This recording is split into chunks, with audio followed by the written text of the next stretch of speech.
What is going on, everybody? Welcome to the Game Informer Show, a weekly podcast covering the video game industry. Join us every Thursday for discussion about the latest gaming news, reviews, and exclusive reveals alongside Game Informer staff and special guests from around the industry. I'm one of your hosts today, Alex Van Aken, and today I'm joined by Kyle Hilliard. How you doing, Kyle?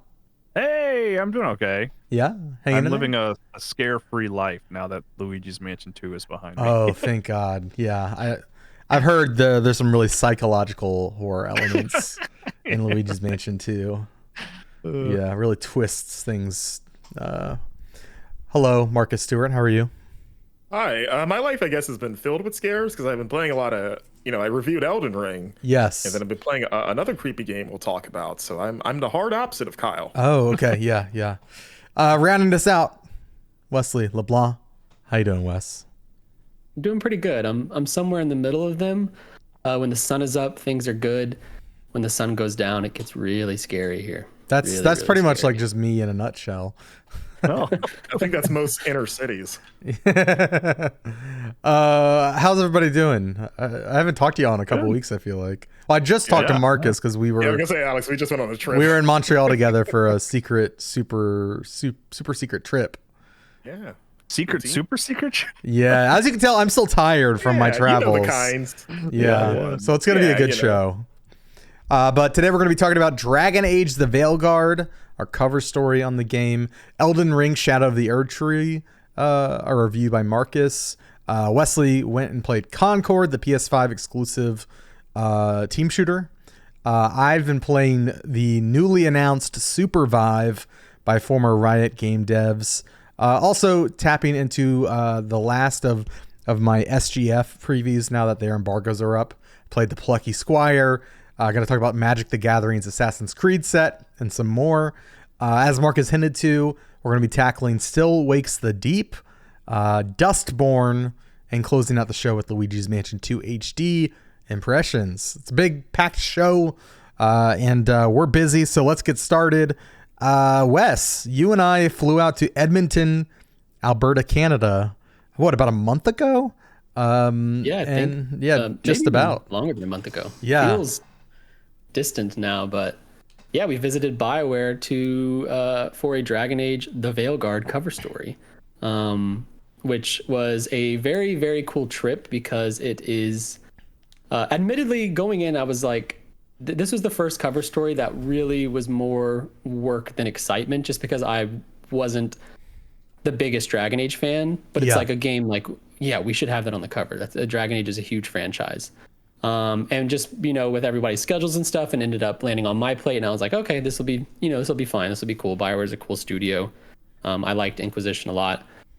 But we hadn't seen anything of this game. They were putting out like cinematic teasers. I just had no real reason to be super stoked for it, other than the fact that it had Dragon Age in its name. It's been 10 years since Inquisition.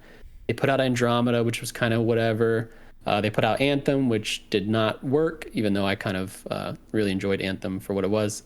So yeah, I was just like, this will be interesting. I'm going in with like no expectations. And I came out with, I think this game is probably my most anticipated game for the rest of the year, especially now that Erdtree is in my hands. In my cover story, I played it safe because we hadn't seen what SGF was doing yet. So I called it like one of my most anticipated RPGs of the year because I wasn't quite ready to commit to like the game I'm most excited for. Now that SGF has rolled through and we've seen all the showcases, we kind of know what we're looking at the rest of the year. I do think Veilguard is the game I'm looking most forward to this year. It is not just a game that really wowed me while we were at Bioware, but it's the type of game that it's stuck with me. I was excited watching the reveals during SGF. I'm enjoying writing my online features that are going up. There's one going up in like 6 minutes actually. I'm even like reading fantasy novels because I just want more fantasy RPG feeling stuff in my life. I'm really engrossed in the fantasy that Dragon Age: The Veilguard seems to be bringing to us later this year. Are there Dragon Age novels? That feels like that should exist. I was literally Googling. There are Dragon Age novels, but like, I don't know. I wanted to read. I use this as an opportunity to pick up Mistborn by Brandon Sanderson, which is a very famous I've heard that's good. fantasy Nice, yeah. author. My dad There are loves five Brandon Sanderson. Dragon Age novels. Did you guys know that? Yeah, Five? there's a bunch. At least 5. Here's a box There's set we can graphic get. novels. There's comics. Probably some like online webcomic stuff too. Yeah, fan fiction. Oh yeah. Wait, fan fiction for Dragon Age? I don't know. But yeah, so this game, it just really wowed me because I enjoyed Inquisition, and it's just cool to see what 10 years later a Dragon Age looks like, which is to say this is like a new gen Dragon Age. There's a full action combat system, which I know some of the community is not going to be excited about, but as an action fan, especially compared to like real-time strategy, I'm really stoked for this direction. And the visuals and the world of it they finally feel like what Bioware has maybe always wanted to make. If you're familiar with Origins and 2, they were made on an engine prior to Frostbite, and their older games, they were just kind of working with what they had. The focus and the emphasis was on those characters. Bioware described and lore and did their best to present this extremely like fantastical, beautiful fantasy RPG world, but it was like 2009 and then 2011. You're kind of working with what you got. Inquisition kind of got us there, but it was the first game that Bioware was using Frostbite for, and if you know anything about that engine, it's notoriously difficult. It's a first-person shooter engine. But now, with a lot of time in between Inquisition and Veilguard, this is like the game where the team said, like, yeah, we feel fully in command of Frostbite, and that shows. This is a gorgeous fantasy RPG. The world looks amazing to explore. It's almost, it's more like Fable whimsy than prior Dragon Age games, which I think, we'll see how people take to that. I enjoy that really, really high fantasy feel, especially as fantasy across all forms of entertainment has kind of skewed towards Game of Thrones lately. Like people really, we've just been getting a lot of dark, grounded fantasy. There might be one fantasy element like a dragon or some kind of magic, but this is full bore high fantasy. And I'm just thoroughly looking forward to it. My cover story is live. You can read me gushing about it all over there and breaking down a lot of its systems. We have a hub up, and I'm going to be adding stories to that every couple of days because I have quite a lot. But yeah, the only caveat is that I have not played the game. This was the type of cover story where they showed us a lot, and they did show us a good bit. It was hours of content. We did not get to play it. Nobody at SGF that also saw the game got to play it. No. So there's a little bit of me holding out, wondering like why, because it looks great. The things that I'm being told sound great. Everything sounds great on paper, but nobody outside of Bioware, it seems, has played it, which is a little. I mean, I don't think that's necessarily like doom and gloom. I'm just curious why. So I'm excited for that moment to come. I think it's going to be a game I enjoy playing when I get my hands on the sticks because it looks like a fun, fast-paced action game. And we sat in a room with somebody very clearly, like they loaded up the demo and were actively like playing the game in front of us. It wasn't like there could have been like, oh, this is a loop that they're playing and pretending to play. They had a controller in their hands. We sat there consistently for like 4 hours with them. Yeah, they had you take the batteries out of the controller and touch it to your tongue. Yeah, we had to do all that. It tasted like a Switch. Typical cover story stuff. We all know it. Yeah, it was really cool though because, like Alex said, they were playing live. So, I mean, they were pausing the game and then turning to talk to us. They were letting us make the decisions for like dialogue. We basically created the character, and the director, Karim Bush, picked everything for us, even though we weren't on the controller. It was a really, really great time. It's I went in with zero expectations, kind of looking at this cover story as like, all right, this is a work trip. This one feels a lot more like work than it is like, oh, I'm so dang stoked to be doing this. Like maybe I was with Final Fantasy 16 last year.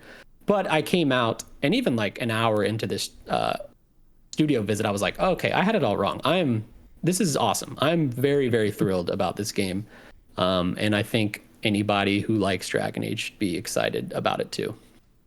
Yeah, that is the most compelling, I guess, element to hear from you with your lack of expectations. That actually makes me, as someone who didn't even play the other ones, really kind of like, oh, they're going action, like they're going for like they're not really following the Game of Thrones trend as strongly, right? Is what you're saying? Like those are not at all. Yeah. Yeah, that's I might have to. It would be a weird one to jump into, I suppose, as like but I think this might be the first one I really give a real shot to. Maybe They're very aware that, well, obviously they want new people to play this game, because the more people that play this game, the better Dragon Age and EA and Bioware does. But they're like very aware of the fact that it's been 10 years since this last game. Even like the hardcore fans, they have not played a new Dragon Age in 10 years, which is to say there's a lot of space to like catch people up. And this game does, and from what we've seen, we saw the prologue and a mission afterward, does a good job with that. Rook, the player character, has really no idea what's going on with Solus and all the other lore specific stuff that's happening in the game. So they kind of act as the stand-in for newer players or people who aren't caught up on the lore. But even having played Inquisition and the Trespasser DLC, this is also not a game like just for newcomers. I think it's going to cater to newcomers well, but if you're like a hardcore Dragon Age sicko, there is a lot to chew on in this game. Like BioWare knows this community, they know what they want, they know what they're looking for out of these characters. And I think they're going to deliver, if what we've saw, which again, just a couple hours of what is sure to be 40, 50, 60 hour RPG is any indication. It was really good. And there was nothing even that really stood out as like worrisome to me. It was just the fact that we weren't playing it. That was the only thing that kind of was throwing me off. Other than that, it really was a situation where I'm like, everything I'm seeing, I'm enjoying. I'm really, the music, the voice acting, the visual design, which is funny because we saw that trailer that a lot of people did not like at SGF. They showed Alex and I that to start off our studio visit. Yeah. And in the moment, I was like, oh, interesting tone, very interesting.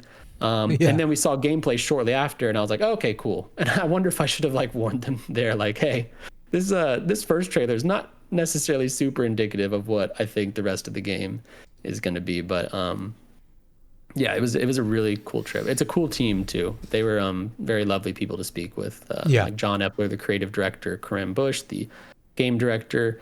Lots of cool people there. Yeah, I am with Wes in that I didn't really care about this. I still it's not like up there with like, I'm not as excited as Wes, I think, but I'm definitely intrigued and I want to play it. I think if they can, depending on how deep like those narrative choices go. I mean, I know Dragon Age is like one of the franchises that has kind of set the tone for that. But I want to see how that stuff plays out. And I really, like Wes said, I want to play it myself. But it looks really pretty. I think this is going to be a game, the more I talk to people about it and the more I've reflected on our trip and seeing it with Wes, I think people who are not fans are probably going to get more enjoyment out of this than maybe fans on like a surface level, just based on what they're doing. It's interesting, and I one thing that I don't think I ever really realized until you pointed out in your story, Wes, was that every Dragon Age has had like a different combat system. Like that series has never had a like unified gameplay identity. Like the first game was very much like kind of CRPG. Second game was like pretty much action largely. And then the third game, from what I understand, was more sort of like regular terms. Yeah, like a mix between the two. And then now this is just full on action. So it's like, I don't know, like I don't even know if like being a fan of Dragon Age, I feel like you're talking about like a specific game to an extent of like, which Dragon Age are you a fan of? And then that'll determine whether or not you're excited about the direction. Cause like, maybe it sounds like I might be by default the biggest Dragon Age fan on this call, because I beat Origins in its day and really liked it, and then I played a little bit of 2 and fell off, and then I never played Inquisition despite owning a physical copy for 8 years and always telling myself like, I'm gonna play this thing, and it just never happened. I played a bit of Origins. I played a good amount of Inquisition, but I haven't beaten any of them. And I wouldn't really consider myself a fan. I think Inquisition's cool. It was one of my favorite experiences in the year that it came out. I remember it was like kind of a dry year for releases, if I remember correctly. And I was like, I'll try this. It scooped up a bunch of Game of the Year awards, possibly because it was 2014, right? It was that was the and that was the famous. It's either this or Shadow of Mordor, I guess. Yeah. Year, and then I was in the back screaming Bayonetta 2, hello. Yeah. But yeah, like so I think the reaction is interesting because the games are so different. It's like I love Origins, but I'm also like, that game was 2009. So like I'm so far removed from Dragon Age lore. Like I remember very outside of specific characters and moments, I have little attachment or memory of like the overall like lore. So I'm kind of like cool about jumping into this one as sort of like this is my return to this world. And like, and also I say this as a fan of action games. Like I was like this with Final Fantasy 16, where I was like, oh, I don't care if they're switching accent. They're just switching from one genre to another genre that I like. So it's like, I gotta want to see if they do it well, of course. But yeah, I'm pumped for this. Like, and also on another note, and Kyle, this is for you. This is like an inside conversation for you and I. But like, Inquisition came out the same year as Donkey Kong Country Returns. I don't think I would have ever guessed that we would get another Dragon Age before we got another Donkey Kong Country within 10 years. But here we are. Or we would get Donkey Kong Country Returns again. Or Tropical Freeze, I guess, right? Yeah, I guess we got re-releases. But I would have, if you told me in 2014, because I was like, oh, those Dragon Age games, it's probably take a while, but we'll get another Donkey Kong within the next 3 years after this. Yeah. Just throw some platforms up there. You got it. Yeah. Selfishly too, I'm maybe most excited for this game because once it comes out, it means we're closer to Mass Effect 5. Because I'm a bigger Mass Effect fan than I am a Dragon Age fan. So it's the like, all right, this will be cool. But now that that's out the way, let's start talking about some Shepard or whoever. Yeah. Or Mass whoever. Effect is like the franchise that I consider myself a fan of Bioware because of. But I'm, obviously really excited for Veilguard. But to your point, I do think this is a kind of a critical point for Bioware. They had 2 misses. Andromeda wasn't like a massive miss, but it was not the follow-up to Mass Effect that people wanted. Anthem did fail. Like, it did not work as a live service game. They tried to do Anthem Next. That got canceled. So that is kind of like a black spot on the studio's history, if you will. And this is like them returning to form. This is Bioware being like, all right, we know what you guys want from us. It is the single player, very choice driven, very narrative driven storytelling experience RPG. And they're very aware of that. Like, they mentioned that to us multiple times. There's no multiplayer, although this game did start off as a multiplayer concept, which has been reported on before. And then they kind of, the studio manager, Gary McKay, mentioned that to us, which is interesting. I remember you mentioned in your. Go ahead.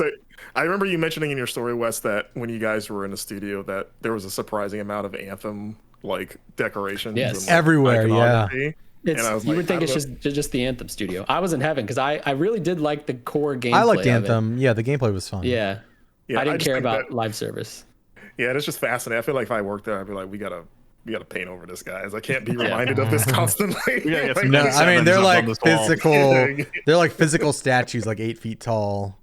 Javelins, They had one. I think they had one of every javelin. In the it was office. like 80% Anthem and then 10% Mass Effect, 10% Dragon Age stuff around the office, which is interesting. Even the office bet big on Anthem. Physical space is gonna do it, guys. But yeah, that's I think most of what we have to say about Dragon Age. I think just like closing thoughts, I do want to clarify, not that like Dragon Age fans won't like this game. I just think anecdotally talking to other journalists, reading sentiments online, I think there is the fact that Dragon Age doesn't have consistency or has been inconsistent in a lot of its elements, I think is really frustrating a certain part of the audience. Whereas maybe others are just down for another fantasy RPG, from BioWare. So I'm really interested to see how the game is received by everyone, but especially the fans. I'm looking forward to checking it out. The classes that they were showing off, the subclasses seem neat. I really just want to play it, but yeah, the on the topic of the fan base, I just want to give a shout out to that community because wow, I knew people would be stoked about this cover, but people are really stoked about this cover, and it's really funny. The day we announced it, I got like hundreds of new followers. Anytime if I tweet about Erdtree or Destiny 2, I get like my normal amount of likes, like a dozen maybe, whatever. If I tweet about Dragon Age, it's like today I tweeted my next feature is coming at 3 p.m. and it's at 1.1 thousand likes. Like, what the heck? It's so funny that like this community is like rabid for information, which makes sense if you haven't gotten a game in 10 years. It's kind of how I feel with like the BioShock series. But yeah, so like shout out to y'all. I'm seeing the love. I'm loving you guys reading the articles and telling me what you want to hear about. So if you have any questions or anything, get at me on Twitter for sure. And I will see what I can cook up with some writing for you. But yeah, Wes is milking that. Crazy. Milking that. He's like, I've become appointment. He's like, bow down. He's drunk with power.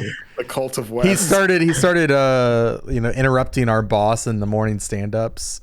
Just, being like, well, I haven't gotten to talk. Let me talk real quick. I got some things to say. My followers have demanded that I take over. The majority of the traffic coming to the site right now is because of me. So you'll listen to what I'm going to say right now. Yeah, actually, that's true. We can shut this down now. This is the West show. If you think the Dragon Age fans are correct, wait till they announce another Donkey Kong Country. You'll see some. Oh yeah, me and Marcus are going to be refreshing those pages like crazy. Yeah, like we got a new barrel that we're going to talk about at 5 p.m. You gotta watch out. This one spends an extra time before it shoots you. Hell yeah. Well, cool.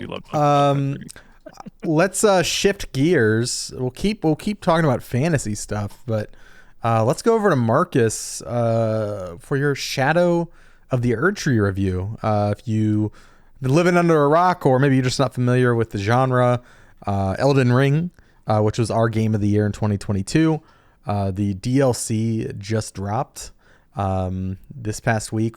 We've had access to it. Most of us have had access for a couple weeks now. And Marcus has beat the game. He reviewed it for us. So tell us what you think, Marcus. So this game it's awesome. It's fantastic. If you read my review, I gave it just shy of a 10, a 9.75, which is my highest score ever at GI. And I think someone pointed out, and I've not verified this, that it's the highest score we've ever awarded an expansion. Which I would believe that. Yeah, that would not surprise me. Yeah. I think they said one of the Witcher expansions was like had that crown before it, Witcher 3. But yeah, man, it's I said this in my review, like the really lame and maybe boring take is like they made more of one of my favorite games of all time. But that's exactly what they did. It's fantastic. It like every great thing that I could say about the base game applies here. Like they didn't drop the ball or like make the taint the experience in any way, or it's like, oh, I'd rather just stay in the lands between. I don't want to go to the Shadow Realm, which, by the way, as a Yu-Gi-Oh fan, it cracks me up that it's called the Shadow Realm and they keep saying it over and over with like no awareness or irony. It's just like, no, I'm in the Shadow Realm. Now it's time to duel. There might be a character who says that for all I know. I would do that if I was Miyazaki, but what's cool is just like the Shadow Realm, the realm of Shadow is like it's a cool location. I love the way it's structured because it does feel different than the lands between, because it's a lot more vertical the way it's designed.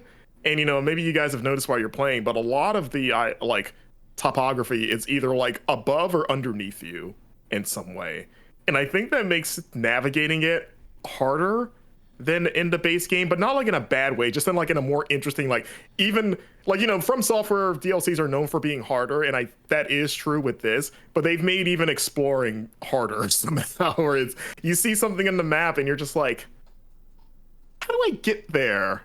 Like I think I know, and then you quickly realize like it's either you got to find a way down or a way up, and I just like that kind of like has changed my approach to like I have a couple markers to get the maps, you know, and like I cannot figure out how to get them, and I look at them and it's like that marker looks like it's just in the middle of like fog. Like I don't, how the hell do I get over there, you know? Yeah, and you're like peering off the edge of a waterfall. Like all I see is like death at the bottom. So clearly it's like in front of me, like cardinally speaking. But like, how do I get down there? And that's like part of the fun. Like it just you know, it retains that sense of mystery. Like I just want to. Every time I see something, like I got to figure out how to get over there. And I think the some of the locations you go to are like really cool looking and also feel distinct from the base game, because you know the base game had a lot of places you could go to that were all different from each other.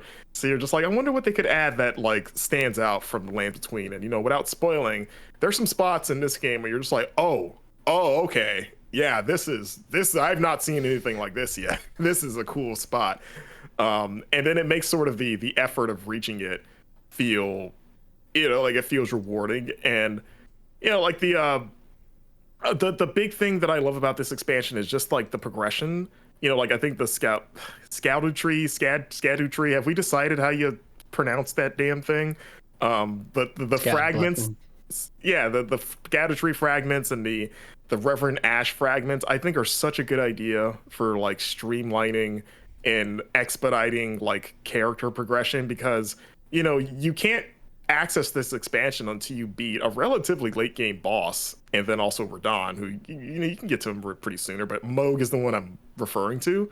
Yeah. And so it's like, and because it's a standalone thing, it's like you're not going to be playing this unless your character is either like late game or like maybe just like a new game plus character. So it's probably going to take you forever to level up at this point, because you're probably rolling with like a level 100 minimum character.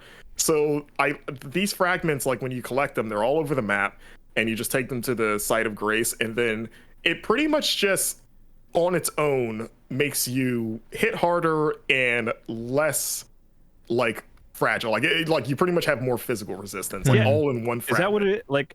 I was wondering if you could, if I don't know if it's an easy explanation, because like I know they're leveling me up somehow, and it is the thing that I get most excited to find, but I wasn't sure exactly what they were. Yeah, it's you deal more physical damage and you take less physical damage. Okay, and that's the what Reverend. Okay, got it. Yeah, and the Scouted Tree does that for you, and the Reverend Ash does that for your Spirit Ashes, which are your little spirit buddies.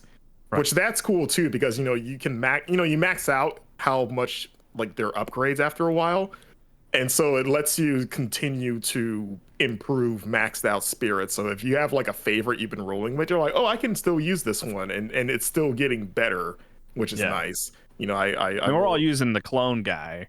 I use the clone guy, mimic chair, yeah, mimic chair, right? Yeah. It's like, why would I want anyone that's not just me? You know. Yeah, it's like though there are some good Spirit Ashes in there, but it's hard to top. None of them are me. That is true. It's the most egotistical thing. Like I only roll with myself.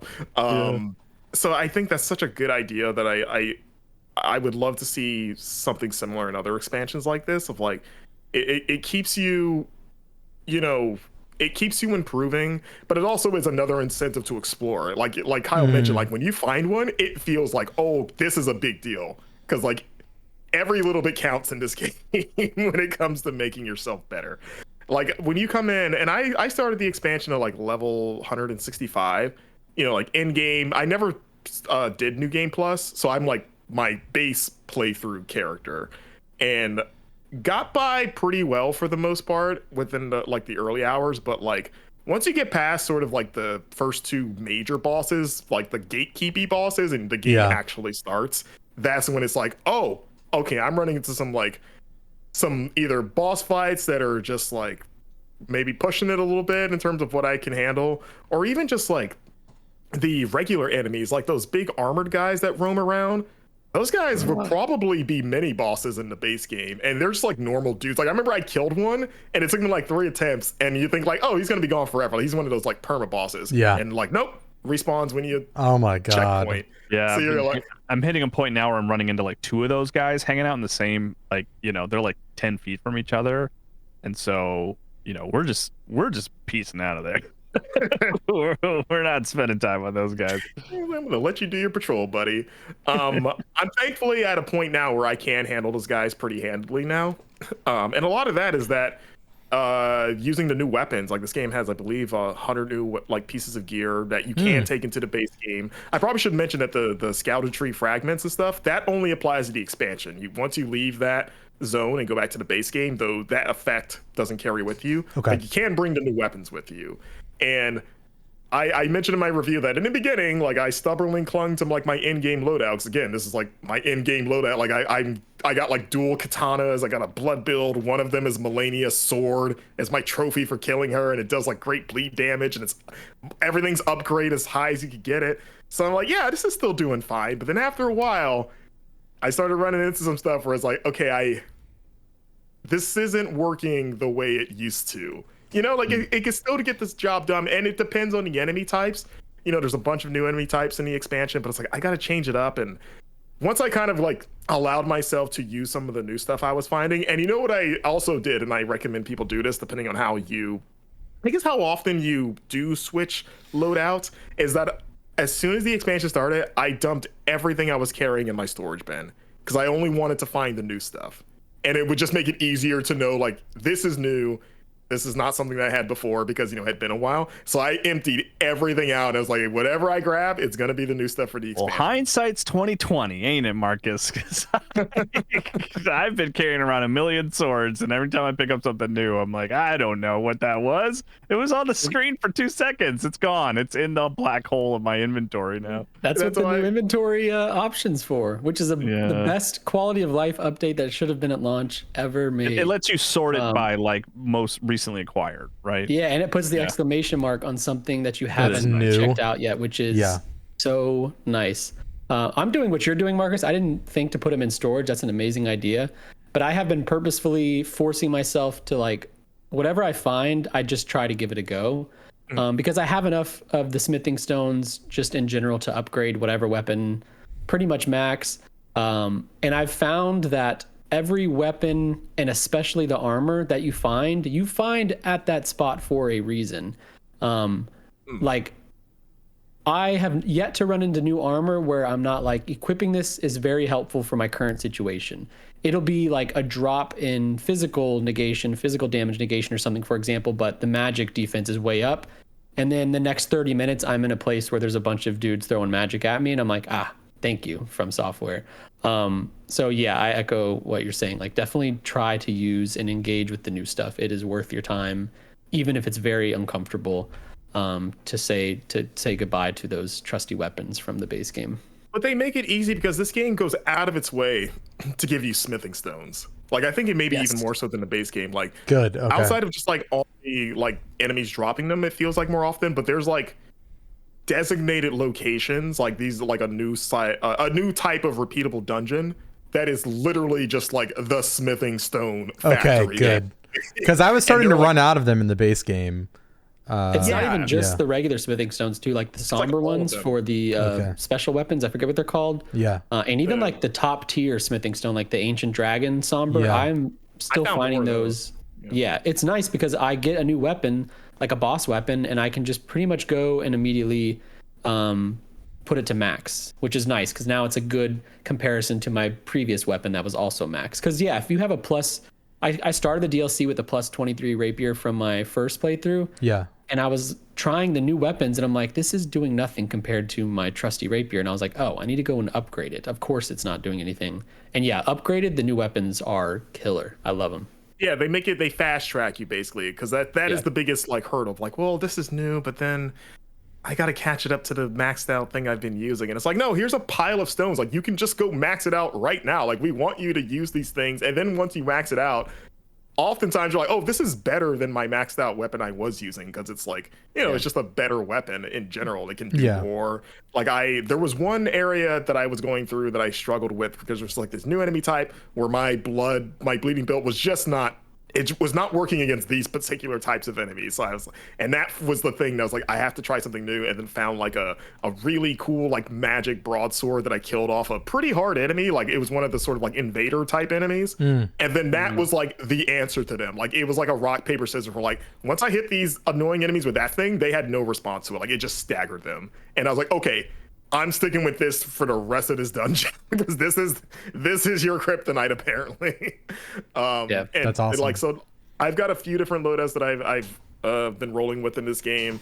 But yeah, like it's like the boss fights are still like really challenging and still really fun to figure out and uncover. I think I'm not the biggest lore guy with Elden Ring. I actually watched some lore videos really for the first time getting prepped for this expansion. Like I don't play From Software games for story. I'm sorry for fans that care about that, but like that's literally the last thing I care about. I love From Software games, but I play it more for like the vibe and the gameplay and the world more so than like what's actually happening here. But I appreciate it. Like you'll see things you're like, that's weird. I don't know what's going on there.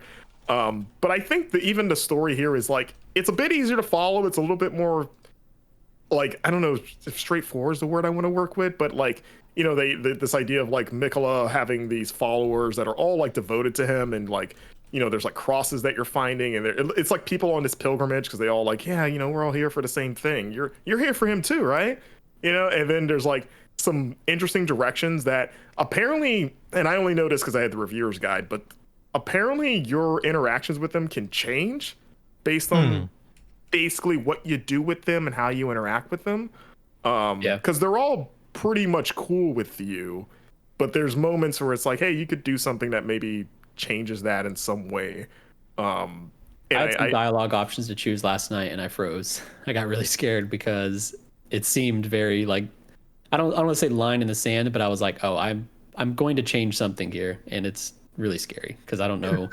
Are they about to become a boss? Are they about to be what's going on? That's the thing with these games. Like you assume like because you can technically fight and kill anyone in this game, right? Like even allies.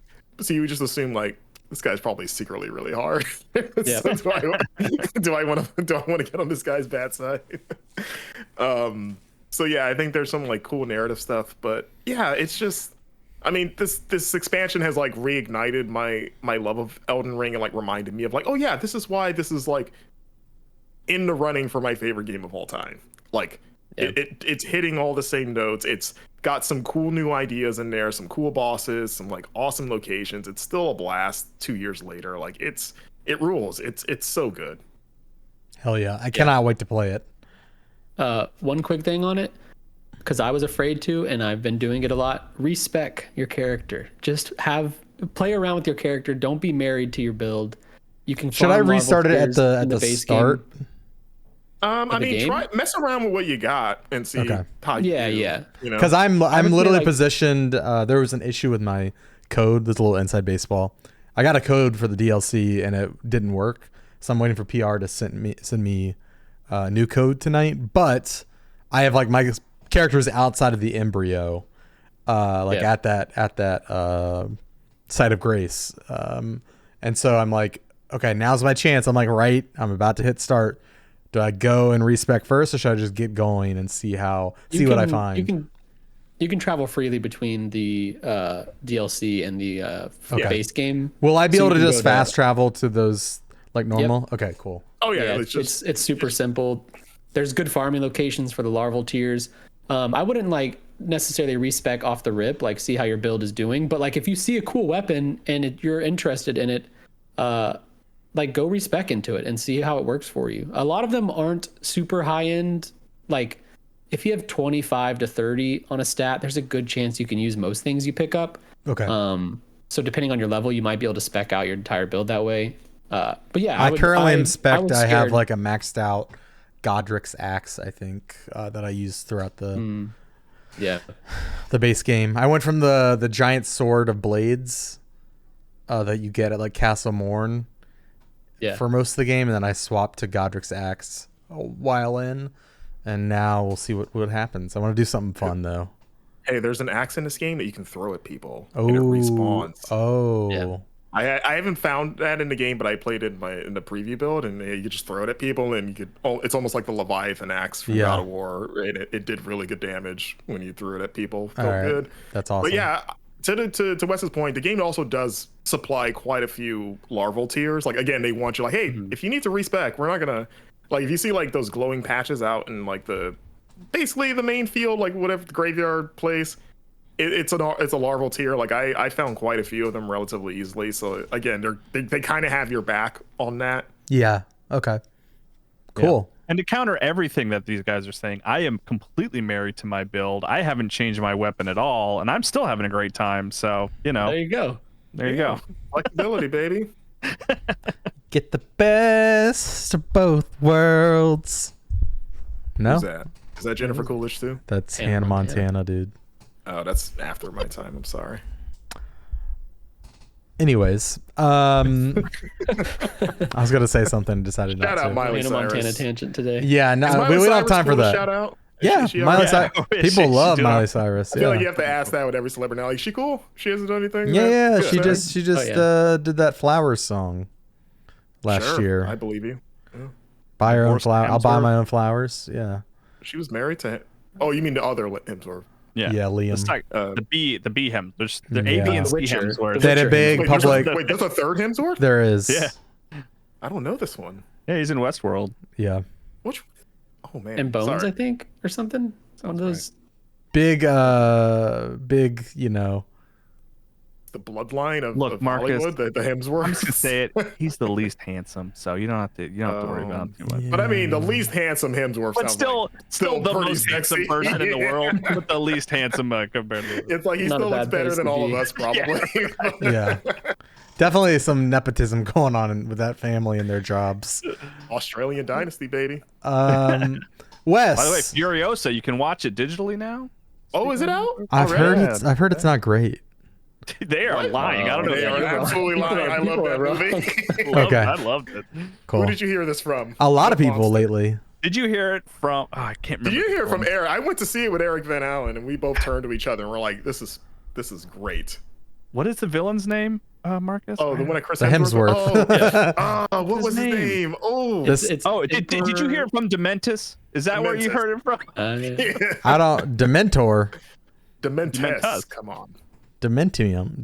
Dementia. Best Red- villain. Kojima has seen this movie like 6 times, and I think it's made him cry at least 3 of those, Wait, and he's really? made the longest tweets ever. He loves this movie, which means it's probably I pretty was cool. ready to cry in the first 20, 30 minutes. All right. Like, Yeah. seriously. Like, when the mom is... Oh, it's so good. So It's good. pretty. Yeah, Okay. It's good. There's moms Chris in this. Hemsworth, villain of Damn. the Yeah. year. In I gotta Solo. watch. He's so good in this Hemsworth's movie. best role, I think.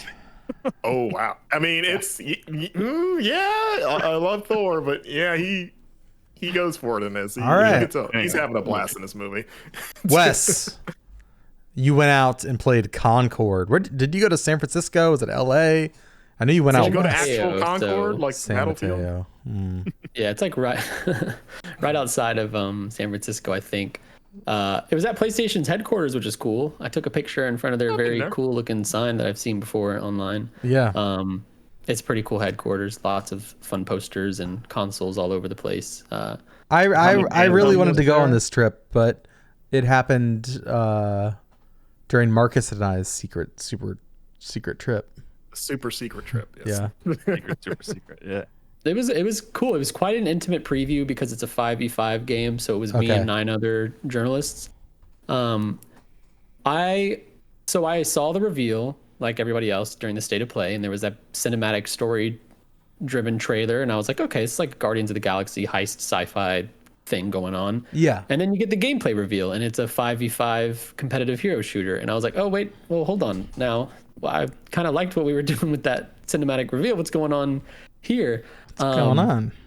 I like hero shooters, and I like first-person shooters and competitive games like that. I think that trailer really set up a totally different experience than what the game is. Sure. So I kind of went in curious about the narrative stuff they're trying to do, and of course even more curious about the actual gameplay, because a 5v5 hero shooter lives and dies by how good it feels to kill enemies. Interestingly, they gave us a long presentation about these characters, about the lore. They showed us the Galactic Guide, which is this giant map that looks more fitting in a single-player RPG. They showed us the opening vignette. There was a huge emphasis on lore and storytelling and character. And this guy likes trying different hot sauces, which speaks to how he's a zany person. He's kind of wild, and that's why he likes trying different hot sauces. Hot sauces? That guy sounds crazy. It was a lot of emphasis on this narrative and this storytelling, and it reminded me of Overwatch, but in a different way, because Overwatch, the lore and the stuff they're doing with the story and these characters, the Blizzard community loves that. But I feel like Blizzard almost earned that in a way. Like, people liked the game and they wanted more, and Blizzard was able to deliver more. This seems like the opposite approach, which I think is kind of new for the genre, where they're starting off injecting this game with a lot of lore and a lot of character and a lot of personality, which is like, wow, I hope people really like this game, because you've put a lot of work into this IP and fleshing it out as this universe. So that was kind of interesting to me, because I don't think I've seen that in a series like this before, in a competitive multiplayer shooter. My thing coming out of it is, it's cool. I like lore, I like storytelling and all that, but I don't know, like, I think 90% of players are probably going to ignore this kind of stuff. Sure. The Galactic Guide map I spoke to, it's this giant, cool looking map. It's bright and colorful, and there's neon, and there's all different POIs and locations and planets on it. And I was like, oh, this is cool. Are we going to like travel to different things and interact with it? And it's just, you just click on the planet, and it has a little paragraph or two about the lore. Or you go to this POI, and there's some lore about that, which a little disappointing to me. It's kind of like a glorified lore library. All of that is to set up, despite the emphasis on lore and storytelling, this game will live and die by how good it feels to play, and I am pretty stoked that it actually feels great. It is really reminiscent, similar, akin to Destiny 2 and Overwatch, kind of like mixing together and having a baby, which isn't surprising. I learned after the fact that like 4 of the leads on the game are former Destiny 2 developers, which I think is why I was getting Destiny vibes. Yeah. I'm also currently playing a lot of Destiny, trying to catch up for the Final Shape expansion that came out recently. So that might be it as well. And then it's a hero shooter. So obviously my mind can't help but go to Overwatch, because it's the best to have done that. But it feels really, really good. We played 3 different game modes. There's a trophy hunt, which is like, when you kill somebody, they drop a trophy and you collect it to get a point. Very kill confirmed from Call of Duty. That's fun. There was cargo point. I don't have the names in front of me. Actually, yes, I do. What, were any of these like the mode? Like, this is the mode we're banking on? No, they're not even doing that. It's going to be a bunch of different types of modes, and you just hop into what you want. Okay, so more like a Call of Duty multiplayer suite. Yes, yeah, kind of like there's it looks like there's playlists. We didn't get to see too much going on there, but I believe there's like a playlist for a team deathmatch kind of vibe, and then playlists for more objective based. Okay. Because trophy hunt, very much team deathmatch. Make sure you pick up the trophy after you kill somebody. Sure. We played cargo run, which you go and you find a robot on the map and you bring it back to a point and extract it. That is no respawn though, so feels a lot like search and destroy in Call of Duty. And then there's Clash Point, where you fight over a single capture zone. Also, no respawning in that mode. Something I didn't bother me, but both Cargo Run and Clash Point, 2 objective-based modes, we kind of just ignored the objective. And the developers are watching us, and we're all like in the party chat, like, don't worry about the objective. We don't need to get the objective. It's whoever kills the other team first wins. There's only 4 people left. Let's just go after them. Yeah. And like, I think they are kind of going to run into that issue, because if it's a 5v5, there's no respawn. Why would I focus on the objective, which takes minutes? We can just go hunt the other 5 players and take them down. And that's what we did. That seems like an alternate win condition, basically. Yeah, exactly. Which maybe that's what they want, but I don't know. It's not atypical to have that issue in these types of modes. I do the same thing when I play Search and Destroy in Call of Duty. Like, I'm just trying to kill the other team. But yeah, it didn't matter too much, because I really enjoyed killing other players. It feels good. It's a lengthier time to kill compared to most first-person shooters out there. It's not quite Overwatch. It's a little slower than Destiny 2 in terms of time to kill, which makes sense because you've got everyone has different types of guns. There are abilities at play here. I fell in love with this guy who uses a machine gun, and he can heal his teammates by shooting an orb at them or hurt enemies by shooting an orb at them. Sounds very Overwatch, of course. Yeah. There's other characters like this girl who's like a fire mage, and she can float in the air and throw down firewalls and flashbang grenade projectiles. There's a dude who's basically just a Call of Duty soldier with like grenades and a smoke bomb that he can see through that no one else can see through. The heroes are cool. They said that there's not like archetypes. There's not like a tank, DPS, or support build. Okay. But like there kind of is. Like you can definitely play anybody you want, and they're not forcing team builds. But during our party chat, I was like, all right, I'm going to switch to this guy. We need a tankier dude on the line. And there's a guy who's a bigger character, lots more health, has bigger, slower hitting attacks. Yeah. But I think what they're trying to say is like you kind of morph in and out of the different archetypes because of the abilities you have, which is unlike other hero shooters where, you know, a support is typically, they just need to be healing the whole time, and maybe they can damage some. So I like that. I think that's cool. But yeah, I came out of this excited to play more. There's a beta coming up. I'm excited to get my friends to try this out because I'd love for this to be a new shooter in our lives and our parties. But I am very curious to see how what Firewalk Studios is doing lands, because I don't know, there's just a huge emphasis on lore and narrative, and I don't know if you can force that in a game like this. I don't know if you can force that in the hero shooter. I think you have to let your community fall in love with its characters and then build from there. But I don't know if it reminds me of games that have tried to do that, where it's like they from the jump are like, this is going to be a big media franchise. Like there's going to be books, there's going to be this, people are going to love these characters. Like I think Advent Rising is one of the examples that comes to mind, where that was going to be a much bigger thing than it wound up being. So yeah, that is weird, especially like I don't know, I guess maybe they should put like that active lore thing from Final Fantasy 16 in the game, and then every game should just have that. Yeah, every game. Yeah. In the middle of a tense match, you can stop to pull up a tab that tells you the history of the level that you're playing in as you're getting shot in the face.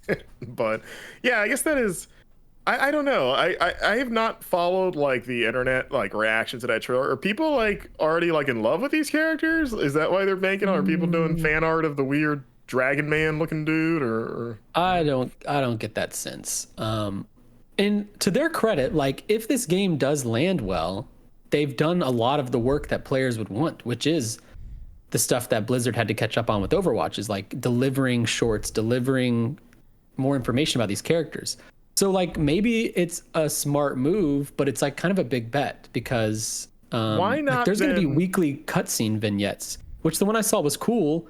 And I tried to ask them, like, is this building towards this big story that wraps up with year one and then we jump into year two?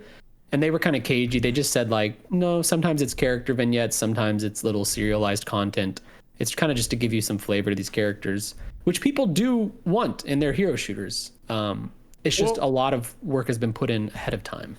It's weird if they're so in tune with the hero shooter audience, or let's just say the Overwatch audience. That's really what they're going for. Let's say the Team Fortress 2 audience. Yeah, maybe them too. But like, if they're so like in tune with them and wanting to please them, and here's everything that we know you guys want, and also we're spending all this time up front establishing the lore and like these characters, like it's kind of surprising then that they didn't just out Overwatch and have a single player mode from the jump.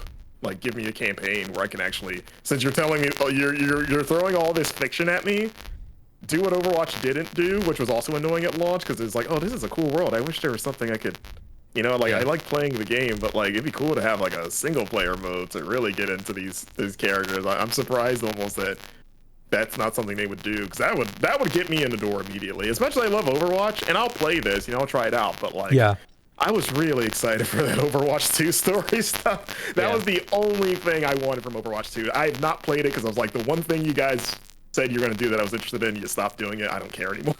So somebody asked them during it, because we had like a roundtable interview, just the 10 journalists. Like, this kind of feels like a single player game in all but gameplay. Like, was there any consideration for a story mode? Is there any PvE elements planned? And they were very not blunt, but like it was very clear that like they said no, like we've been designing Concord from the ground up with all this lore, with all this emphasis on storytelling for the 5v5 hero shooter experience that we want this game to be. That's not to say PvE or story stuff might not come later, but yeah. So like you kind of are touching on what we were thinking there, like, oh wow, this would be fun maybe as a single player or a different type of game. And they're like, no, this was meant for our 5v5 experience. Sony said we have to have a certain number of live service games, damn it. So yeah. And I asked them about that too. I was like, because this is launching on PC simultaneously. Sony's new initiative is if it's live service, it's going to launch on PC as well as PS5. If it's one of our single player tentpole releases, that's going to be a PS5 exclusive for a while. And I was curious because I'm like, Helldivers 2 kind of was in the same camp I think Concord is in right now, where people weren't really excited for it. Like, it's coming out, cool if you like the first Helldivers, and now Helldivers 2 is the best-selling game of the year. It's a landmark success by like all accounts on PS5 and PC, and I'm like, is this daunting for you as a studio? Is this exciting that this PC PS5 initiative is working? And they didn't really have anything to say other than they liked Helldivers 2, which I was like, okay, come on, like you're part of PlayStation. That's, by the way, that's basically the same response I got from the Starship Troopers multiplayer game that's coming out. Yeah. When I talked to them, they were just kind of, I mean, what can you say really other than like, yeah, Helldivers 2 is really good. Yeah, I was hoping they'd be able to like speak to this PlayStation initiative, I guess, but that's all to say that I think even as people aren't super excited for this, you know, maybe these previews will help. I came out of it feeling positive. This could very well be the next Helldivers 2. Like, we didn't know Helldivers 2 was going to be what it is now until it happened. And I think PlayStation is smart to release it on PC as well, because that's an immediate huge bolstering to the audience on PS5. I have lots of questions, like how are they going to balance PC versus PS5? How long are those weekly vignettes going to last? Like, what's the progression like? What does the seasonal content look like, even though most of it is free except for cosmetics?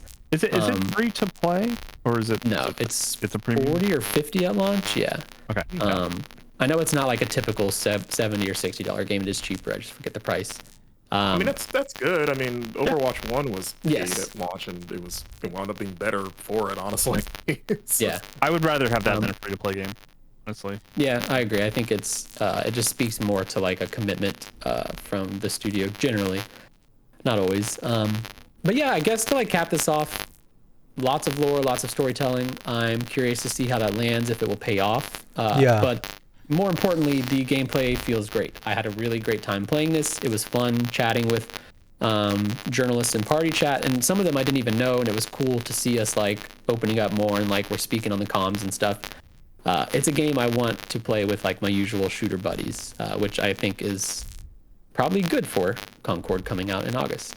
Yeah, I hope it's cool. You know, I'm more interested in the world than the 5v5 stuff. So, you know, we'll see. But yeah. Also, Matt Miller has permanently ruined this game for me, and mildly, because I remember when we were covering it, when it first popped up in the PlayStation stream, in our work Slack, he called it Guardians of That Other Galaxy. Yeah. And that description has lived rent-free in my head since then, whenever I think about this game. There's That's awesome. character, the guy that kind of looks like a monkey, maybe like the Drax equivalent. He's like red and blue and very large. His name is Starchild. Which was confusing all of us on the chat, because everyone, it's very clear this is inspired by Guardians of the Galaxy. I think they've even said that. Yeah, did anyone ask just straight up, like, you guys like those movies? I think so, yeah. And yeah, we were all like, Starchild is so close to Star-Lord that it was confusing all of us. I think but we it's ended also up a different thing, so it's weird that they made this as like a 2001 thing. That's a weird choice for a big burly gorilla monkey man, I guess. Especially because there is a character who is the Star-Lord equivalent. His name is Linux, so not very. No, this seems like those names finished, honestly. Yes, More of a Windows guy myself. Well, cool. I really want to get hands on with that thing. There's that Frag Punk as well. Okay, beta this summer. There's a lot of multiplayer games coming out. Yeah, if you get one code, I think you get, like, if you pre-order, you get a code. I think they give you 4 other codes that you can fill out your team of 5, which is cool. Okay. But yeah, that's happening next month. All right, awesome. Well, speaking of, upcoming multiplayer games that are just announced, I, about a month ago, played a game at the time called Project Loki. Another Marvel-inspired game. It has now been revealed officially as Supervive, Supervive, Supervive.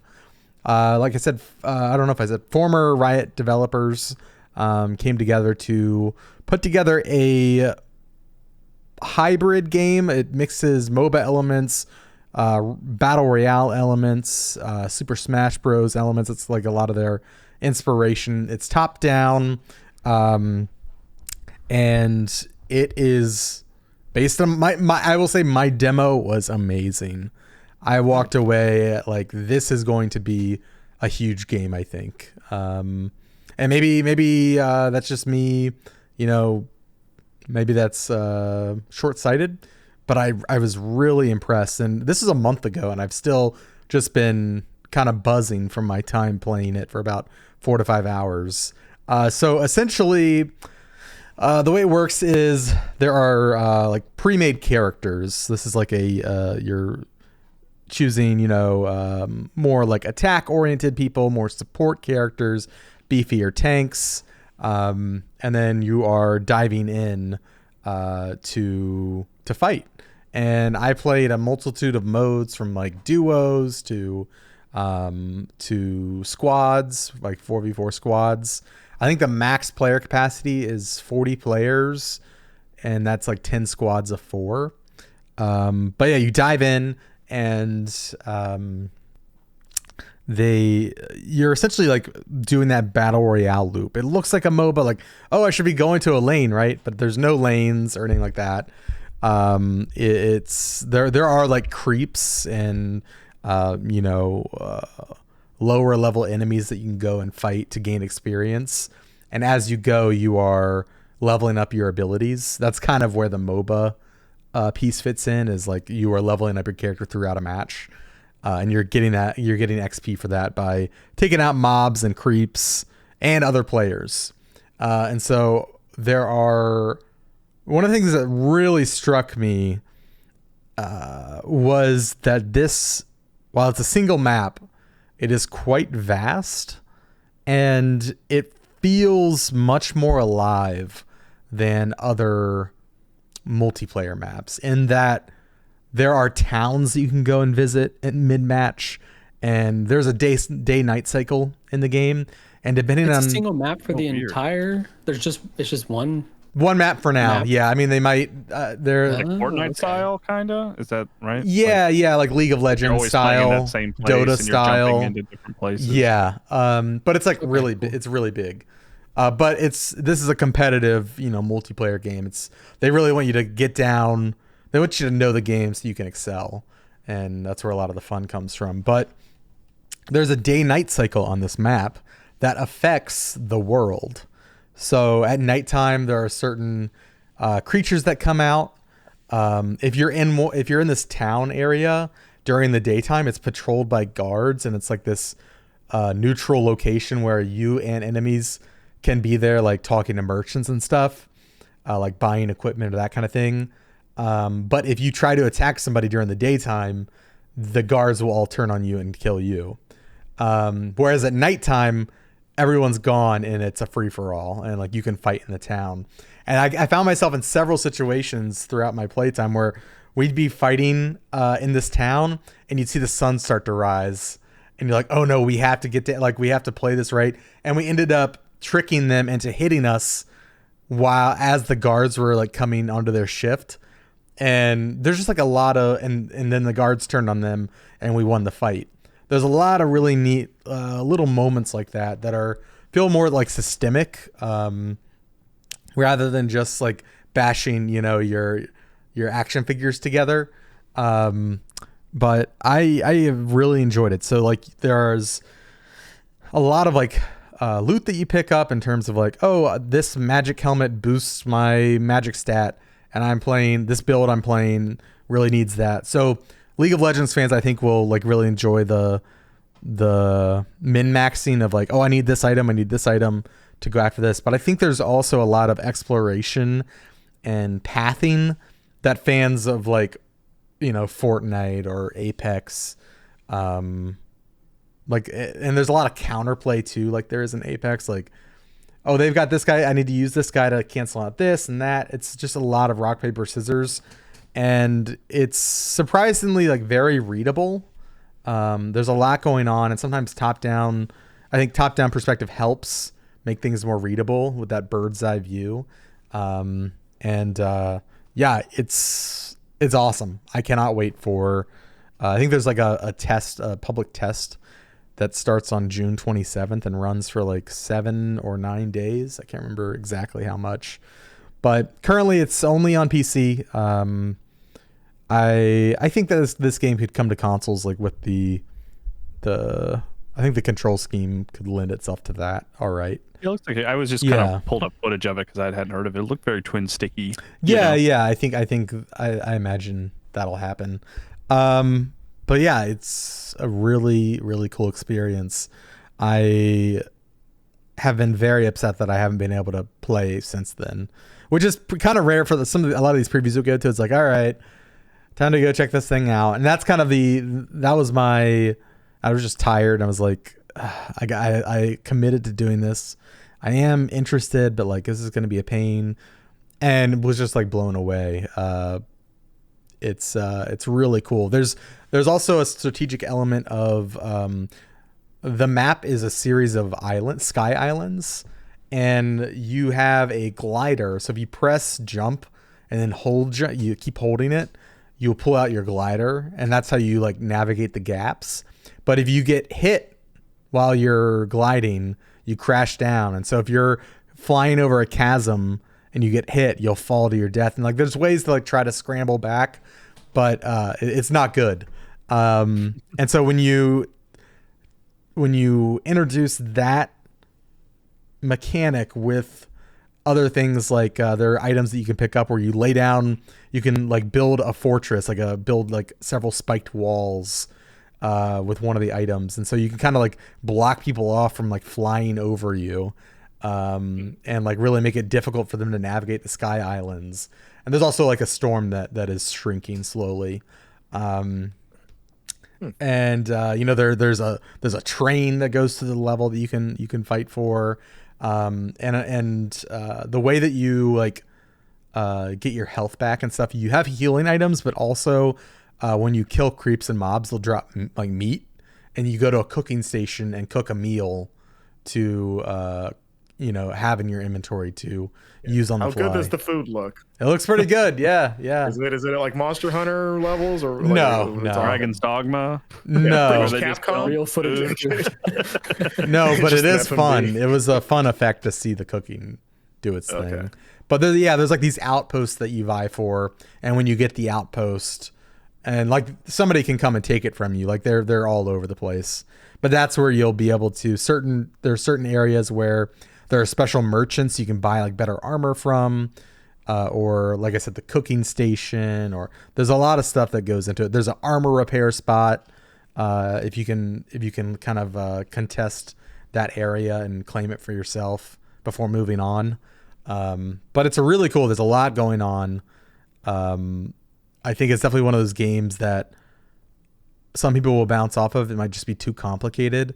But if you enjoy multiplayer games, and specifically, I would say even if you don't like League of Legends and you just like those other references I mentioned, I think give it a shot. I know some people get scared away by like the eagle eye perspective in multiplayer games like that. But it's really cool, and I can't wait to play more. The characters I played predominantly, I think what is his name? I'm gonna look it up. I want to ask you about one, because I'm looking at art from the game. Okay. And the one I like the most is it's like a big armored guy with like a sun head. That's who I played. Yeah. Okay, I was like, I don't know what that thing is, but I like the cut of it. It's like a weird armored scary guy, but then the head is like a very cute floating sun. Yeah, looks like I'm it, looking up or the heroes something. right now. Like, and I mean sun, like the star, the sun. Yeah. What is his name? It's like starts with a B. It might be Bard or let's see. Baxter. Baxter, is that what you said? Shoot. Billy. Yeah, what's the Should we just name B Supervive game? Do you have like a Bob? game website I can go to? Let's see. Vincent. I want to tell you this. I want to get it right. PlaySupervive.com. Marcus. Okay. Wesley. Cookie. Bartholomew. Alex. Any more? Yeah. Keep guessing. Keep guessing. Bio. Bertha. Bertha. No. Bertha's pretty good. Bobby. Bobby. No. Oh, download the dude. I'm downloading the press kit. Block. Press kit. Bloke. General Benjamin. fact sheet. Here we go. This is what I need. What is? His name was Wes, who General has a hard out in like a minute, is just watching this like.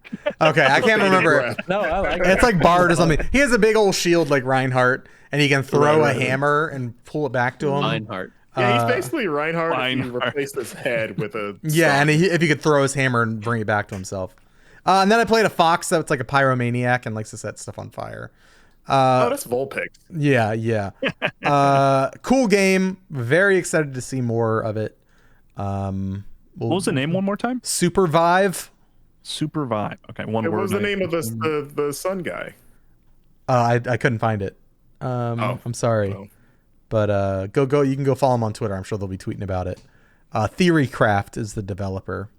But yeah, that's Supervive. I really, really enjoyed it. And recommend checking it out. Wes, you need to go, don't you? Yes. Okay. I do. All right. This is fun. Thanks for having me. All right. Read some Dragon Age articles. Read some Erdtree reviews. Oh, here we Visit go. Game Informer because our Make website sure is you awesome. follow me on Twitter.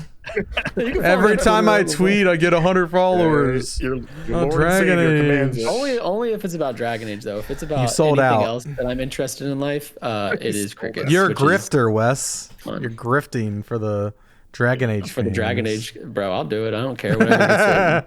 Come to Whatever gives me that. GameInformer.com, Whatever gives you that. buy a subscription to our magazine. Like, Yeah. I'll Subscribe to rip GameInformer.com. Dragon Age. Wes is about to It's weird start that you doing said brand it's weird that You deals. said subscription to my magazine. Yeah. All right, One Wes. day. We'll One talk. day. We'll talk to you. We'll talk to you later. Bye. And we are back. I'm gonna keep talking. Sorry, guys. I know I scared Wes away. I just wouldn't shut up. He wanted to go find the name of that character. Yeah. He's on it. He's deep in the press kits, deep in the back end, looking for it. Journalism, baby. Yeah, journalism. I have also been playing the Plucky Squire. Well, I haven't been playing it. I played it at Summer Game Fest. Yeah. Hands Which I'm on. very jealous of. Yeah, it was really good, Marcus. It up until I played Black Myth Wukong, it was my game of the show. That's good, because I was hoping that game would live up to its premise. Yeah, the Plucky Squire. In case you don't know, it is starts as like a 2D top-down Zelda-like game, where you are playing a top-down adventure game. You got a sword, you can hit things. You're watching out for attacks, all that kind of stuff. But the big twist, It's kind of a storybook sort of. look yeah, to it. storybook. You are the way that they do it. I talked to the developer about it. Essentially, they have a 3D modeled book right on a table, and they are projecting a 2D scene onto the texture of the page, and that's how. So the way that they're doing it is like the game is running on a normal like 2D flat scene in Unreal 4 is what they're using. And you're just playing a game, right? Like as if it was on a screen on a computer. And then, like I said, rendering that with a camera that outputs onto like the texture of like this actual like 3D object, the page. And so it's pretty cool. And so when they jump out, which that's the big twist of the game, you can jump out of the book and turn into 3D. And I asked them, I was like, how are you guys like? Are there just two character objects in Unreal where you are despawning the 2D version of the character and spawning in the 3D version of the character?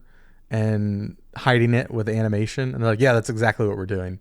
So at all times, there's like two versions of your character in the game. One is invisible to you until you essentially enable that one by jumping out of the page or jumping into the page. It's cool how they're doing it. I was fascinated by it. So is that you can do on command? Like you can leave the page whenever you want? No, there are certain, there's like stars on the page that glow green. And there's also a hand symbol there's like stamps on the page. That's how they kind of do it.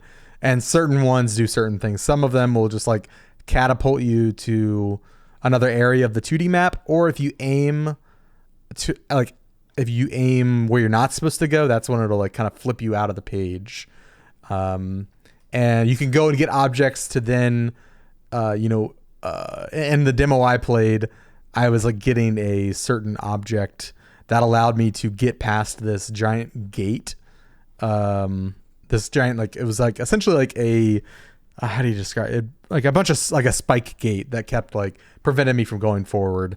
Essentially, my mission for the demo was to jump out of the page and go get this object I needed. I'm not sure if the object is embargoed for story reasons. I don't quite remember. MacGuffin. The MacGuffin. I got the MacGuffin, came back, and essentially used it to interact with the physical page to change the layout of the map. And then I jumped back in to the 2D map and was able to progress. It's kind of like how they're doing a lot of that stuff. But a very substantial portion of my demo was dedicated to the navigating the 3D version of the game, which kind of oscillated between kind of not quite collectathon 3D platforming, but I was sent on a couple of missions where I had to, in this giant like overworld. It was similar to reminded me of like Tinykin for people who played that. Great game, fantastic game. Great game. Yeah,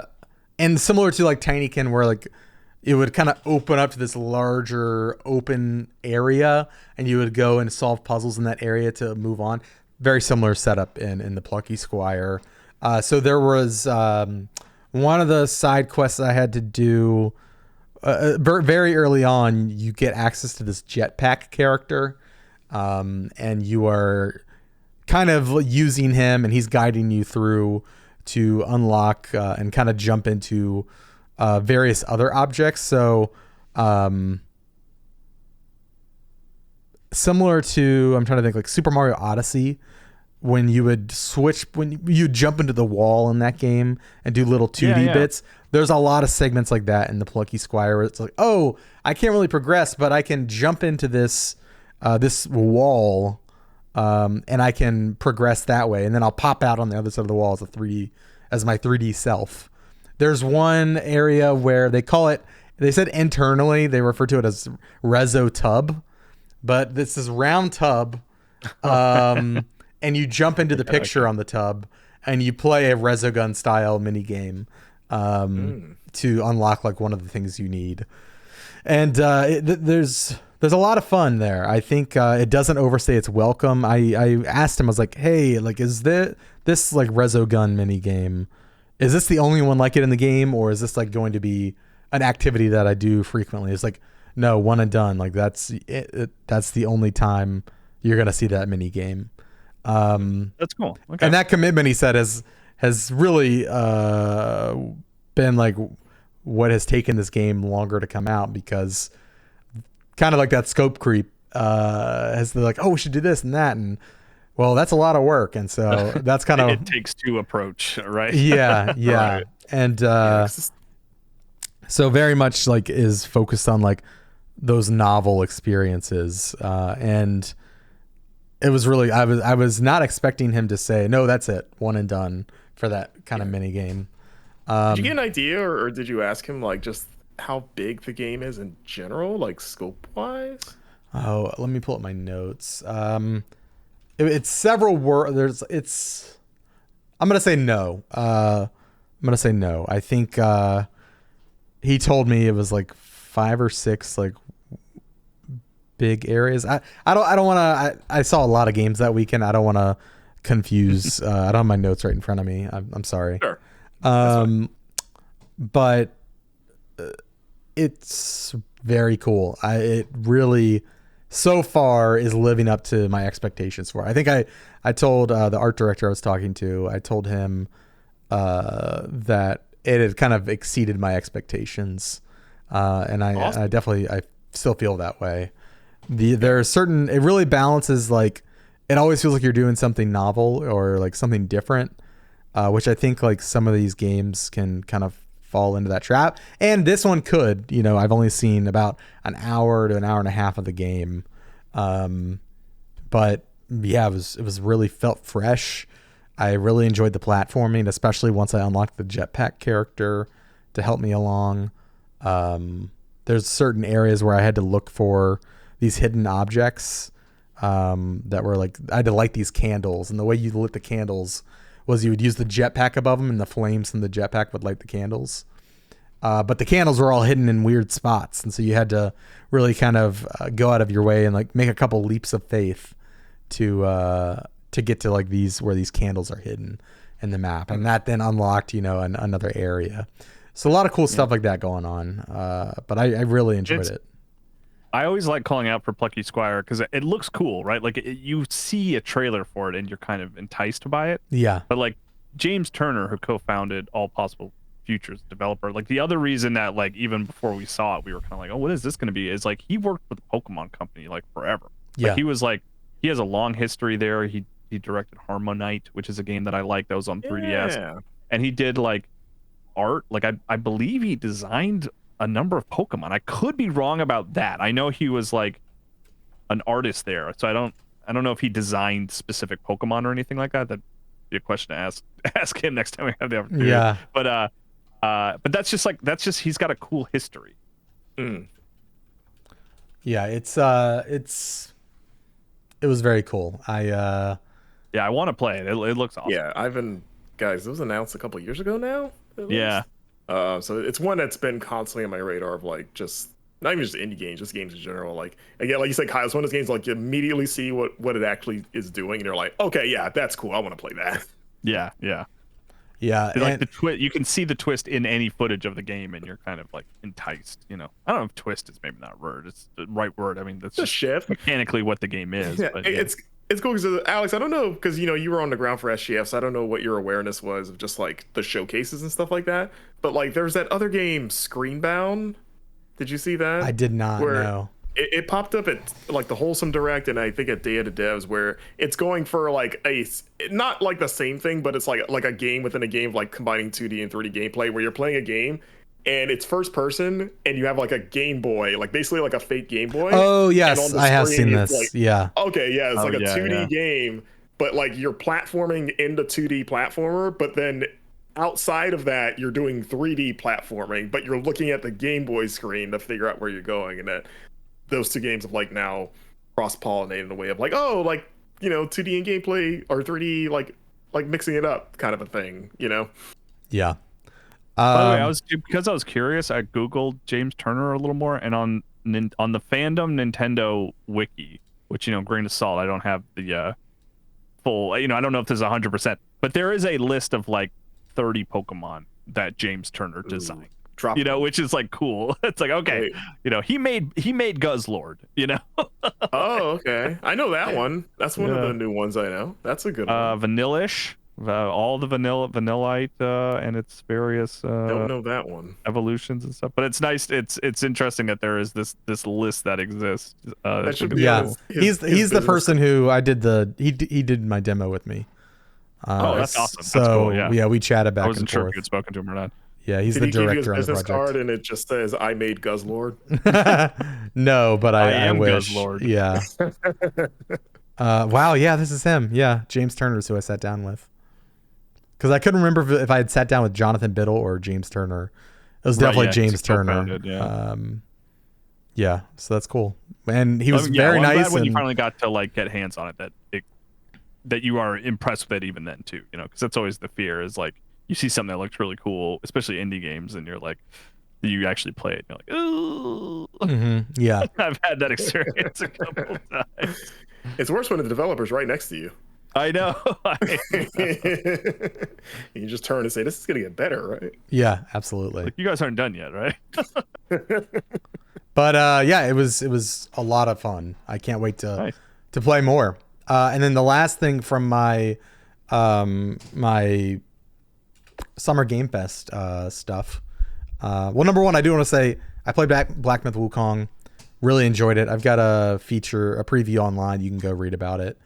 So I recommend that if you are wanting to read what I thought. But overall, that was probably my game of the show. I think it's definitely unfortunate that there's that pretty dark cloud hanging over it in light of allegations regarding sexism in the workplace and all of that. Because IGN had a good story on that. Reb Valentine. Rebecca. Yep. Yeah.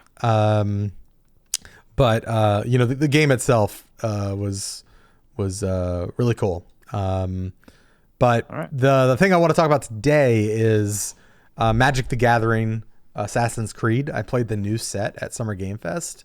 And it's all physical cards? Yeah, physical cards. Yeah. Yeah. Okay. Gotcha. And so it's all focused on history and returning. Historic is like a returning mechanic in Magic, as well as like disguise and cloaks. But there's a new mechanic called free running that they're introducing with this set. And I do have the fact sheet up here because I want to get it right. So for the new mechanic free running, it says, quote, "No assassination is truly complete until you've escaped in a spectacular fashion, bounding effortlessly up and over buildings and whatever other obstacles stand in your way. Free running is a new alternative cost that allows you to cast spells for a bit of savings if earlier in the turn an assassin you controlled or a commander you controlled dealt combat damage to a player. Free running still applies if you're not playing commander. You'll just need an assassin to connect. If you are playing commander, the commander you strike with doesn't even have to be your commander. You can gain control of a particularly treasonous one and have it act on your behalf. The assassin and or commander doesn't even have to be alive or under your control. As long as it dealt combat damage to a player earlier in the turn, the free running cost is now available to you. And casting a spell for its free running cost doesn't change its mana value. For example, Eagle Vision's mana value is always 5. Yeah, we're getting into the weeds, but it's a cool way to tie in a new mechanic in Magic. Into the weeds? Yeah, well, we were already here. Yeah, we're here. We're in the weeds. You're right. Yeah, I don't play Magic, so I don't. I play enough Magic. Like the mechanics weren't necessarily like, oh, I see how this is gonna evolve the game. I'm not that deep, and I was very upfront with them. But I was kind of there. I was like, let me see the cool Assassin's Creed cards. Yeah. I have a very dumb question. What's up? Potentially, is this like this? You get Assassin's Creed Magic cards, and it just goes into your Magic deck, or is this like if you have to play Assassin's Creed Magic? No, it can go into your deck. I mean, for like full. It's like an archetype. It's similar to how they did the Lord of the Rings sets. Like those cards, you can just play Magic with. Okay, I didn't know if they were treated as a separate sub Magic. No, I mean there's a lot of rules with tournament official and all of that stuff. It's always changing. I'm not qualified to speak on that, but yeah, you can whether you're playing physical or Magic Arena, the online version of the game, you can Orcish Bowmasters, for instance, is a very popular card from the Lord of the Rings set for black decks, and that's what I play. And so I have a couple decks that have Orcish Bowmasters in there, and I don't really have many other Lord of the Rings cards in there. Gotcha. But okay, cool. I wasn't sure if that's how it worked. Yeah, there are certain mechanics though, and certain cards where it's I should probably be playing a pretty Hobbit forward set. And I need my food tokens and my cards that are gonna make sense, but you don't have to.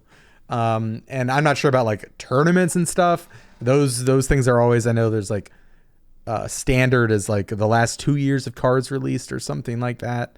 I don't quite remember, but yeah. So the preview embargo has dropped on this. The card image gallery is online, and the release for this set is July 5th. I know the booster, so the card set info, there's the official name for this is Magic the Gathering Assassin's Creed. And there's a couple of different commander decks. The one I played was very focused on assassins. And I was using Ezio and other assassins. And it was very much playing off of, I had Ezio as my commander and I had played him. And so I was dealing damage with other assassins and proccing one of his effects, which is really fun. It really felt like, I like decks where I like to play goblin decks where it's I'm just amassing an army of goblins or orcs. And it felt kind of hit that level of fun for me. It's I've got literally 6 or 7 cards on the table right now and they're all assassins. And I'm just that's how I'm going to win. Right. Whereas the person I was playing, I don't remember the official name of the deck he was playing, but he was playing an equipment deck, which can be in the hands of an expert. And this guy was very clearly going easy on me. And he wants me to win, right? He wants me to have fun. But I could very clearly see how in the hands of John Carson, this deck would be a nightmare to play against. Where he's very quickly leveling up a 1/1 or a 2/2 character to suddenly, oh, this is a 7/7 character now. And I've got these effects on it and you can't get rid of me. Oh, my light just died. Sorry. For video viewers. And Supervive, it's the changing of the day, right? Oh yes, that's what's happening. It's a reference to that earlier segment. Yes, but I had a lot of fun, and these theme decks are a great way, or these theme sets are really kind of what got me back into Magic. I was largely lapsed up until the Lord of the Rings set and the Baldur's Gate sets from previous years, and those kind of got me back in. Specifically the Baldur's Gate. They had a bunch of Baldur's Gate 3 cards. So I have a Karlach sitting around here somewhere. The Lord of the Rings sets. And I've kind of slowly, they know what they're doing because it's oh, I really want that new Fallout dog meat card. Let me go get that. They have Fallout cards now too? Yeah. That came out earlier this year, the Fallout set. So you can get a dog meat commander deck, and dog meat is your main character that you're playing. You get an Ella Purnell card? They don't have that yet. I don't think. Mostly following the game stuff. Yeah, but imagine if you played Walton Goggins. I summon Walton Goggins. No.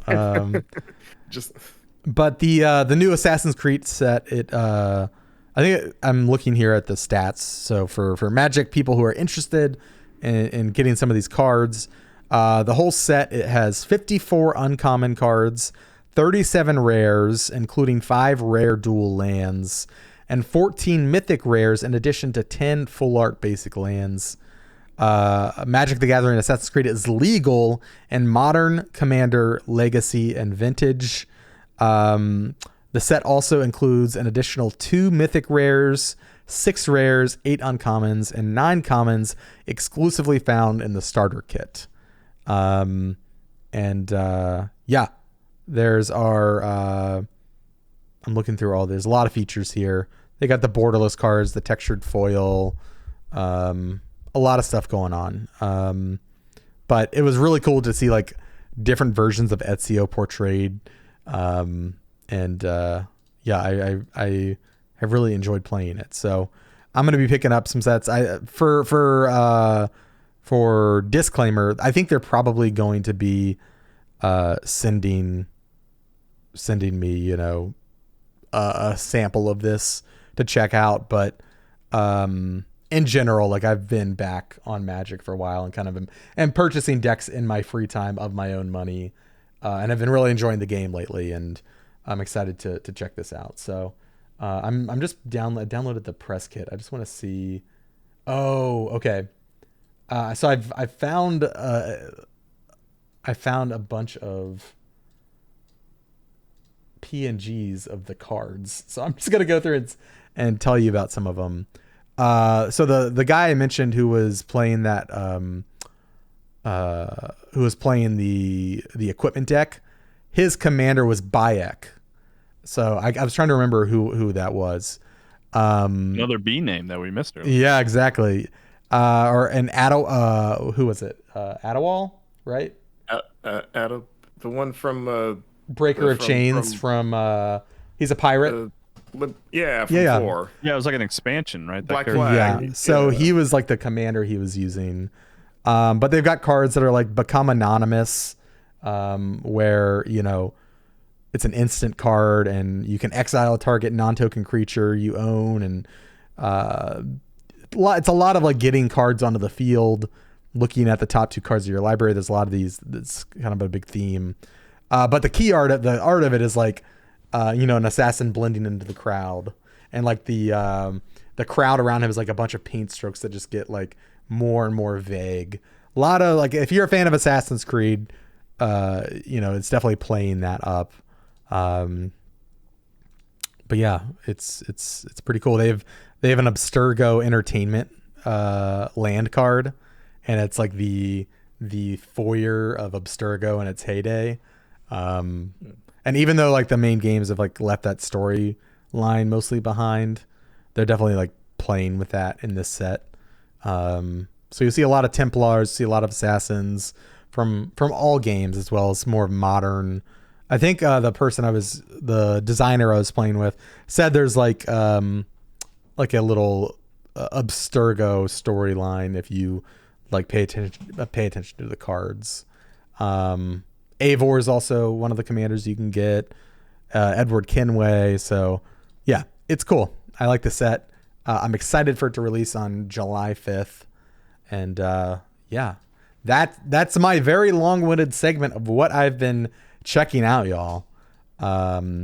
Marcus, I want to hear about Still Wakes the Deep, which is a horror game set on a oil rig. Is that... Yeah, nope, you got it. Yeah, okay. There's a lot of like games that are using the word wake or deep, or I was trying to think of the one from Quantic Dream didn't they You just think of publish Alan Wake? No, not Alan Wake. Quantic Dream published something. Oh, they published this one. Oh, they published this one too. Okay. Is this what you're thinking of? No, they published another one where you are playing. You're like underwater, right? Yeah, you're underwater. Yeah. Yeah. And I was confusing that game with this. Under the Waves. Under the Waves. Yeah. Yeah. You can see why Still Wakes the Deep, Under the Waves. I was trying to both published by, I guess. This is all Quantic Dream cares about. They're like, is your game underwater? Yeah. And vaguely horror? Okay, okay. In the middle of the ocean? All right, close enough. I'm not losing my mind then. So this game, it came out a week ago or something like last week. Started playing it on Game Pass, just because this is made by the Chinese Room also, which is the developer of Dear Esther, and Everybody's Gone to the Rapture, as well as I guess more relevant to this genre, Amnesia, A Machine for Pigs. So they've got some chops. They're also making Vampire the Masquerade 2. Which I think people forget. Yeah. Yeah, they took that game over after it had been in development forever. Now they're doing that. So yeah, this is a game I've been looking forward to as a horror fan. Set in an oil rig in 1975 in the North Sea off the coast of Scotland. And that's important because this game is extremely Scottish. Okay. Which is it's very cool. It is like, if I've never been to Scotland, I would like to go, but I've met some Scottish people in my day. And I'm happy for you. Like, yes, it really validates me. To say, I say that just because this game, they really went out of their way to sort of like authentically portray the like region, because all the actors are Scottish. The dialogue is incredibly Scottish, using like very Scottish slang words, to the point where like the game defaults to subtitles and it will automatically translate like Scottish slang, where it'll say something like, "Oh, I can't believe the police is here," and then it'll say police. And you're like, oh, okay, I guess that's how they say police, or just like other words where like, if the subtitles weren't here, I would have no idea what he just said, what this was. But I'm learning some like Scottish slang words, which I'm wondering if they're even in fashion. Because like, well, this game's set in the 70s, so do they still even say this now? Good question. Yeah, it's technically a period piece, but it's pretty much. If you want to be like reductive about it, it's John Carpenter's The Thing, but on an oil rig, like. Good pitch. But yeah, I love The Thing. It's one of my favorite horror movies ever. And you play as this guy Kaz who works on the oil rig, and he's running away from something because he got into some legal trouble back home. So he's pretty much just avoiding that by working offshore on this rig. But it's also driven a wedge between him and his family, like his wife, and is like threatening to divorce him if he doesn't come back, and just sort of face his legal problems head on. And then, unfortunately, your rig, they drill into something that they shouldn't have and unleash this weird, vague horror. I have not finished the game. I've heard that it's quite short. I've heard people say they've gotten through it in like a sitting in like 4 to 5 hours or something like that. Okay. And I'm probably like 2 hours in, roughly. And it's like the most action I've ever seen in like a Chinese room game so far. Like, yeah, I finished Dear Esther and Everybody's Gone to the Rapture, and if you played those, they're very much like walking simulator games. Like, they're very like, it's about moving slowly through a space and contemplating complex themes. And this game is much more of just a like, no, this is like a adrenaline rush, like horror thing. Like, you still can't do much but like walk. Like, there's no combat or anything like that. This is one of those like run away and hide from things kind of game. Okay. But it's also like very, at least from what I played so far, like pretty linear. Like, you're just kind of being like railroaded from like different sectors of the oil rig, which I should also mention is like gradually falling apart because one, this giant thing is attacking it, and then also there's like you're just in the middle of this giant storm. So as you're like doing things like shimmying across bridges or like climbing like bars, like monkey bars, things will be like breaking, and then you'll get like quick little prompts to be like, oh, you better grab on and hold this button so you don't fall into the ocean and stuff like that. So it's like the most action they've ever had in any of their games, but it's still like, it's still limited, but it's like fine. Like you can also like pick up objects and throw them to like distract enemies that you can pass by. Okay. The enemies themselves, like the reason I make the Thing comparison is that it's got the same sort of like body horror where like whatever this weird thing that they've unleashed, it's like transforming the oil rig workers into these weird, just like flesh monsters where you're like walking down hallways and you'll see like this mass of like weird pink goo that has somebody's like face trapped in it. Like that kind of stuff, and you're like, oh, sucks to be you. Like, they look gross and they look kind of scary. They're like cool looking, but it's very much like, oh yeah, like it's like The Thing. I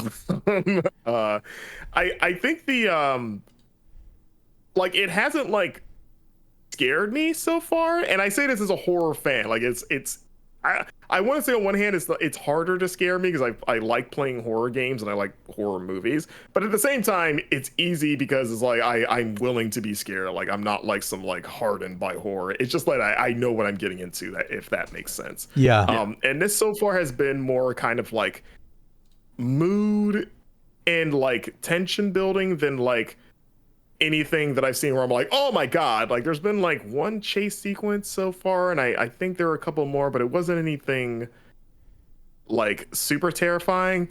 And I think that so far, like, and I don't think I'm like, I hate that, like, because I think that the vibe is like cool enough, right? Like, just that like, oh, okay, we're trapped on this rig, there's no help, who's still alive, or you're meeting these characters that, at least the ones I've seen so far, are like pretty cool. Again, I think the performances being as good as they are help make, bring these characters to life and make you care about them. But in terms of the moment, like, oh my god, look at that monster, I better run away, it's like, it's kind of like run-of-the-mill stuff so far. Okay. Like I did one sequence where I had to sneak through a kitchen, and there's like one enemy in there, and it's like, oh yeah, I'm just gonna hide in these little cabinets and just throw a cup and distract it, and then pretty easily sneak by it. Nothing too crazy there. I think so far, like, I'm gonna finish it because I'm intrigued about like just where the story's gonna go, and like, okay, what's the source of this thing? What is this thing? What's gonna happen to Kaz? Like, I think he seems all right so far as a character. I'm digging him, and also just like the setting is unique. One, like, just again being set in Scotland is like, okay, that's something you'll see in a lot of games, and also like an oil rig is like a cool location. And there's some like cool level design stuff, just like aesthetically, like, oh, this is a cool space, like a creepy looking self-contained arena. It's got like some like labyrinthian designed, like multiple layers to it because of just the way oil rigs are built. Like that's a cool space to have like a game like this. So I'm kind of enjoying it as like it's not, like I said, it's not blowing me in the way of something like, I don't know, we'll say Visage. Like Visage to me is like actually terrifying. Yeah. And has some pretty. Well, it sounds like I might be able to handle this, which sounds nice. Well, I haven't finished it, Alex, so okay. We'll see. But don't start the download yet. Yeah. But I only say Visage because like I think that game's genuinely terrifying, and also I think the scares in that game are a lot more creative, where they do some really inventive stuff. And this game so far is, like I said, it's pretty like paint by numbers, kind of like, okay, tension building, something scary happens, it's a false thing, or here's the real thing, run away, shimmy through a thing, and then you're fine. But it doesn't necessarily mean it's bad. Like it's enjoyable because it's kind of like familiar, and I think I'm more in love with like the tone and the setting so far. Okay. So yeah, I'm gonna see it through. Seems all right so far. I want to try it. The setting is sounds really cool. I mean, yeah, like I know the Metal Gear Solid 2 fan in me maybe that's where that's coming from. Yeah. I don't know, but like, yeah, just the setting, it sounds cool. Big shell, baby. I'm a little nervous because I have thalassophobia. What's that? Like fear of deep water, or like it's really like the darkness under the ocean. Sure, there are like when you fail like a platforming thing, because you can't fail, like it's not like on rails in the sense of like there's no failure, like you are doing platforming and you can miss jumps and you will fall, you'll see yourself falling into the very like the deep water below, from very high up in first person.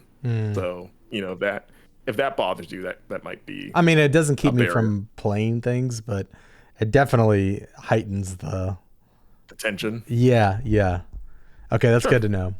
And then do you mind if we transition, Marcus? Oh yeah.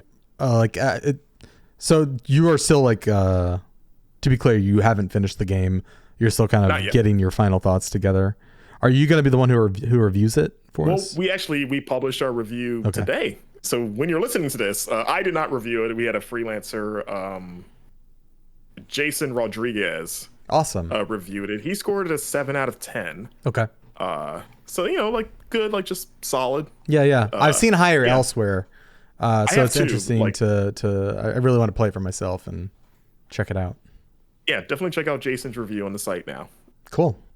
Well, tell me about Dustborn, Marcus. I know we're starting to wrap up the show. We got a couple things to talk about, this being one of them. Yeah, so this is oh god, did we actually, this remind me, did we say that Still Wakes the Deep was published by Quantic Dream? Yeah, we did. Okay, so that's not true. I think I got it mixed up with Dustborn. Oh, okay. I don't know why. I think as you started talking about Under the Waves. But yeah, Still Wakes the Deep, to be clear, published by Secret Mode. Oh, okay. Quantic Dream published Dustborn. Okay. Which is funny because that's the hard opposite of being underwater. Yeah. You're like in a post-apocalyptic desert. So to be clear, Still Wakes the Deep, developed by the Chinese Room. Right. Published by Secret Mode. Yes. And then Dustborn. The other game you've been playing, published by Quantic Dream.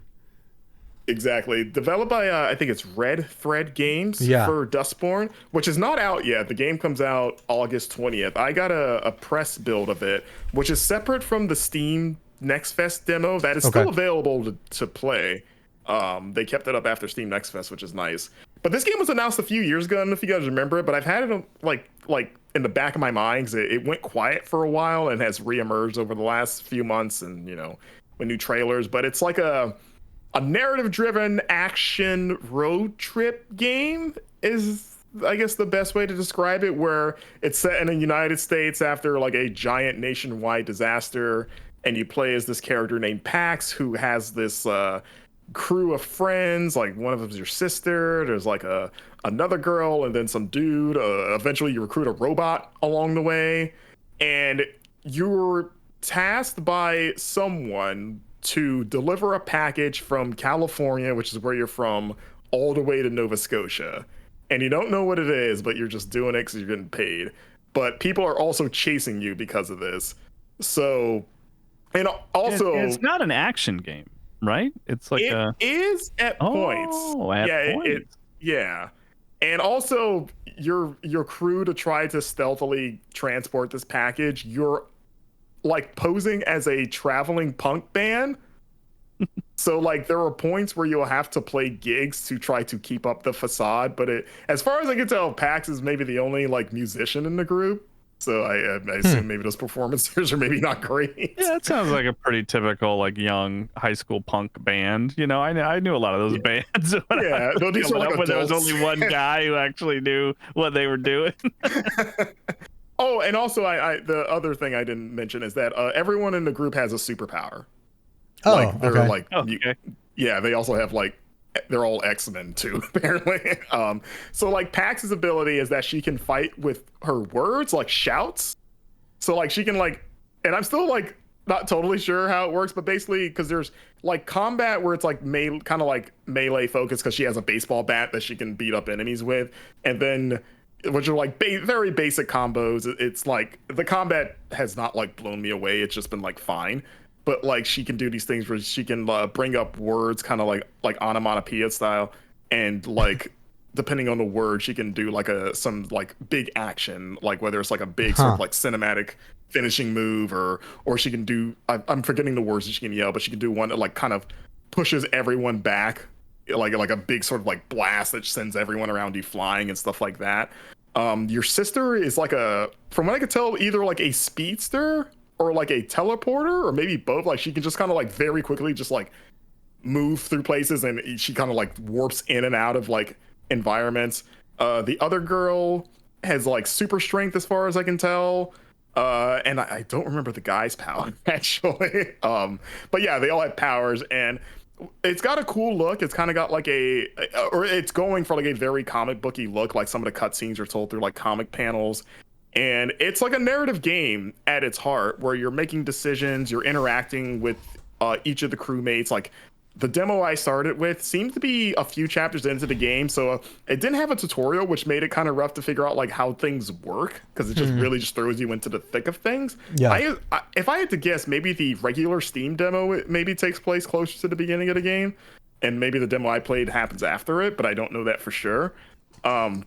But you're talking to your crewmates, you're getting to know them. There's a bunch of dialogue choices. But what strikes me is that this game has very reactive dialogue in a way that reminds me of Night School's stuff, like Oxenfree and After Party, where it's like characters will keep talking regardless of whether or not you've responded in a timely manner. And you can cut them off in a way that feels natural, where they'll be going on about something, and then you'll pick something, and then you'll be like, actually, can you shut the hell up for a second? I guess I'm saying. They're like, oh, okay. Like, and then it feels like it's going for that very sort of like realistic and reactive dialogue that I think of with like Oxenfree. There are moments where it maybe gets a little too reactive, where there were points where the characters kept repeating dialogue because I kept hitting different prompts to trigger other things, so they would start repeating themselves. And then it's like, oh, I didn't know this would happen, basically. But overall, the game I think has a pretty good sense of tone and humor behind it. Like there was a point where you go to the bus that we got in got accidentally stolen, so we're stranded at this gas station in the middle of nowhere, and the only person that runs it is like a robot. And so you're trying to figure out like how do we get to the bus, and there's some like puzzle solving involved, where it's like, okay, you're talking to the robot store owner, and he's telling you about these biker gangs that show up here, and then you try to devise a plan like, oh, maybe we can hijack their bikes. Well, how do we get them to come here? And then you find out like what they do to celebrate here. So like, oh, if we like simulate that, we can get them here. But like there seems to be different ways that maybe the story can unfold, or you can solve problems based on like when you do things and who you use, because you can select each like crew member to do different things and like utilize your superpower. Sure. So like when I was like talking to the guy, the robot store clerk, we needed to steal alcohol because we wanted to start a fire. So it was like, okay, we'll talk to him, like look around, like you're locked into a conversation, but you can rotate the camera and look around the room and find things to like point out and be like, oh, let's talk about that poster behind you. And then it'll trigger another dialogue. And then maybe something distracts him, and then you can prompt your sister, who's the speedster, to be like, while he's distracting, you just like very quickly super speed and steal the alcohol that's behind him and then get out of there. And then, he won't notice. So like stuff like that. And then there's other little things like I had to drag a giant tire to set on fire, and I initially gave it to the guy because he was just the closest one to it. And he could do it, but he is not strong because it's like a tractor wheel, basically. So he's like very slowly dragging this thing where it needs to be. And he's clearly having a hard time. And it looks like I could have just left him to do that. But then I remember that the other girl was like the strength person. I was like, she should probably be doing this, actually. So then I highlighted the guy. And then you could see, because you can see word bubbles, but they're written kind of like comic book style, kind of like panels, which I like. And like Pax is just like, oh yeah, he's not having a good time trying to track this tire, but he's doing it anyway because he's like, oh, I guess, you asked me and I'm just trying to be helpful, but this sucks. And then once he talked to him, he's like, yeah, no, I can't do this. I guess I was just too polite to just say I couldn't do it. Woof. And then the girl just picks it up over her shoulder and then walks away with it. So there seems like there's some fun, like flexibility and different sorts of interactions depending on who you tell to do stuff and when. That seems cool. And like I said, the combat just seems fine so far, but I think the words stuff is the most interesting thing about it. Just like all the weird, almost like Skyrim shouts that you have at your disposal. Yeah. And like I said, the story in the world seems cool. Like just this idea of like going across country and meeting a bunch of weirdos and trying to transport this weird package that you don't know what it is, but you're doing it anyway.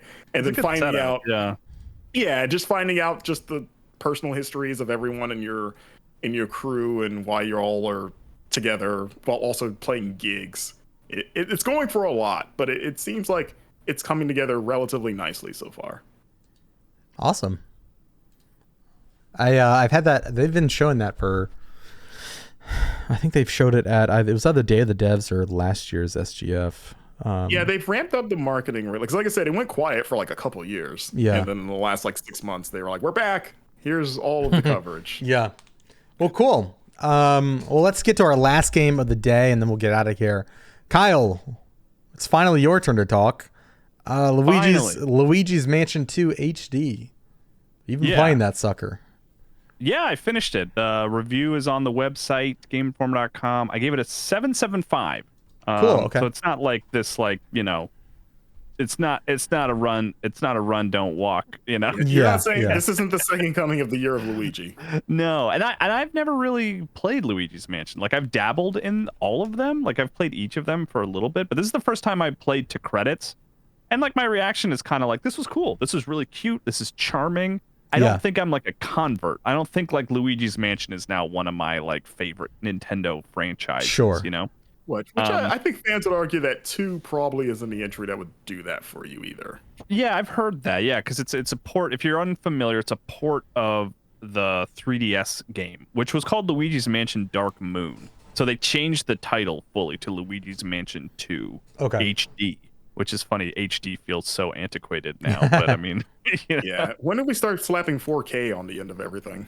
I don't know. Yeah, I guess we haven't really. I don't know. It'll be FPS soon. Like Tears of the Kingdom 60 FPS will be like what it's called on Switch 2 or whatever. But I mean, it's cool. It's a solid game. It's a good port. It's not to the same tier of like where Paper Mario and like Metroid Prime almost borderline felt like remakes because they really overhauled the visuals. Yeah. That's not the case here. This is a great looking game that runs well, but it's not going to blow your socks off, Yeah. It's just solid throughout. It's just a solid Luigi's Mansion. It's probably one that you missed. Maybe you played 3 on Switch for the first time and had a great time with it. Absolutely go back and grab 2 if you want more Luigi's Mansion. It's a great entry in sort of the trilogy. But yeah, it's not going to blow your socks off, Sure. Yeah. Well, thank you for that quick rundown of Luigi's Mansion. You know what I thought of recently with Luigi's Mansion? It was like, as someone that has only really played the first one for a little bit, it's not, Luigi doesn't have a mansion. He's exploring someone else's mansion. It's not his. He's exploring 5 mansions in this one. Like he does not own these houses. He's not like a real estate lord that owns a bunch of mansions that also all happen to be haunted. This is not a real estate simulator. Luigi is not buying mansions and then like fixing them up and reselling them. He's not house flipping. That's Luigi's Mansion 4. Is like that's the secondary part of it. You got to go in and fix up these. Yeah, I got to get these ghosts out of here so I can rent it out. House flipper Luigi's Mansion edition kind of deal. Yeah. Hell yeah. Yeah, I don't know. The title actually, you're right, doesn't make any sense at all because the mansions do not belong to Luigi. But it is. So why is he assumed responsibility for exercising them of ghosts? Like, seems kind of messed up, actually. No equity at all. Can I get like a buy-in? Can I get like a stake or something of this? Something. Yeah, like he's just walking by and he's like, "There's a house. I'll spend some time in there." Yeah, don't like that for him. Well, cool. That's going to be the end of the show for episode 713. Did it of the Game Informer Show? A long one. We did it though. Games, baby. Games. Thanks everybody for tuning in. Be sure to go and follow the crew here. You can follow Kyle at Kyle M. Hilliard. Follow Marcus at Marcus Stewart 7. Follow Wesley LeBlanc at LeBlanc Wes. And you can follow me, Alex Van Aken, at It's Van Aken. Don't forget, go and support us by getting a physical magazine subscription or gifting one to a friend by going to subscription.gameinformer.com. It's a great way to directly support us and show, our worth to our parent company, frankly speaking. Yeah. It's a good product. It is a very good product. It is. We bust our butts to make that thing. So go check out all that stuff. Thanks for listening this week. We'll see you next Thursday. Goodbye.